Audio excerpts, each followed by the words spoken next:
ઇતિ critical care કથા અધ્યાય 2. Sorry, અત્યારે આપણે વેન્ટિલેટર હટાવી શકીએ એમ નથી. એન્ડ ધેર ઇસ્યુમાં રખલાવો છે. એમના બીજા અંગો શું રિસ્પોન્ડ કરે છે એ જોવું પડશે. મારા પપ્પા બહુ ક્રિટિકલ છે. હે પ્રભુ, કંઈક કરો. પ્રભુ, પછી લોકોમાંથી જાતભાતના અવાજો સંભળાઈ રહ્યા છે. હા નારદ મુનિ, આ અવાજો આઈસીયુની બહારથી આવે છે.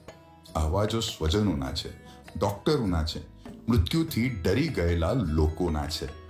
નારદ મુનિ, તમે પૃથ્વીલોક પર વિહાર દરમિયાન કોઈ કાર્યક્રમમાં ગયા છો? કોઈ કલાકારને સ્ટેજ પર પરફોર્મ કરતા જોયા છે?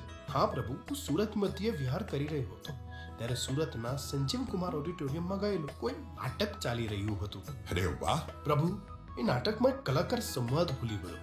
પછી બીજાએ એને યાદ અપાવવાના પ્રયાસો કર્યા, પણ પહેલાને યાદ આવ્યું જ નહીં અને ગડબડ ગોટાળા થઈ ગયા, એમ જ ને? નારાયણ નારાયણ. જુઓ નારદ, સ્ટેજ પર પરફોર્મ કરતો એક કલાકાર ભૂલ કરે અને બીજો અટવાઈ જાય તો કેવા ગડબડ ગોટાળા થાય. કોઈ સંગીતકાર ગાતો હોય, સાંજિદનાઓ વાગતા હોય, હાર્મોનિયમ વાગતા હોય, તબલા વગાડતા હોય અને સુર તાલની ભૂલ થાય તો બરાબર એવી જ રીતે શરીરનું એક અંગ બગડે ત્યારે બીજા અંગોની એ અંગ સાથેની રિધમ ખોરવાઈ જાય.